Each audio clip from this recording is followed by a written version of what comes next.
మార్కెట్లో ఒక కంపెనీకి మంచి పేరుంటే దానికి డూప్లికేట్ తయారు చేసి చాలా మంది దొంగ బేరం చేస్తారు.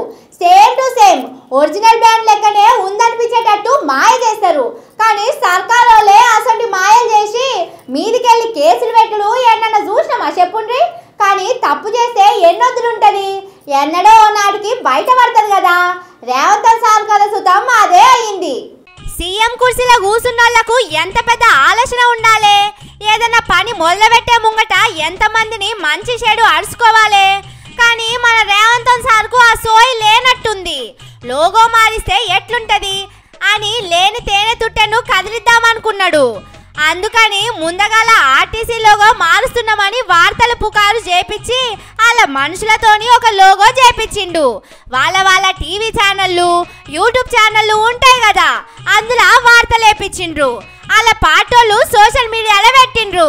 ఇది చూసిన తెలంగాణ జనాలు ఊకుంటారా?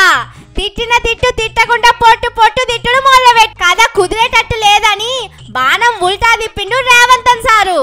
కారు పార్టీ మనుషులే సర్కారును బదనాం చేయనీకే ఇట్లా చేసిండని కొత్త కథ షురు చేసిండు. వాళ్ళ మనుషులను పెట్టి ఒకరిద్దరి మీద కేసులు పెట్టించిండు. అయితే కోర్టు ఊకుంటదా? ఏం కదా ఏం జరిగిందని మొత్తం విచారణ చేసే వరకల్లా అసలు ముచ్చట బయటపడ్డది. ఈ దెబ్బకు కేసు పెట్టినోళ్ళ మీద పోలీసుల మీద గరం గరం అయింది కోర్టు. అసలు నిజం తేలిందాకా ఎవ్వరను అరెస్టు చేయొద్దని చెప్పింది. చూసిర్రా రేవంత్ సార్ కదా ఎట్లుంటదో. అంత మంచిగానే అవుతున్నది అనుకుంటే దీనికి పెబ్బ నేనే అని చెప్పుకుంటాడు. అట్లా కాదని పుష్కిపోయిందంటే వేరేటోళ్ళ మీదకి తోసేస్తాడు. ఈ ఆర్టీసీలో కదంతా డ్రామా అని కోర్టు చెప్పింది కాబట్టి సరిపోయింది. లేకపోతే దీన్ని అడ్డం పెట్టుకొని ఇంకెన్ని చేసేటోడు ఆ రేవంత్ సారు.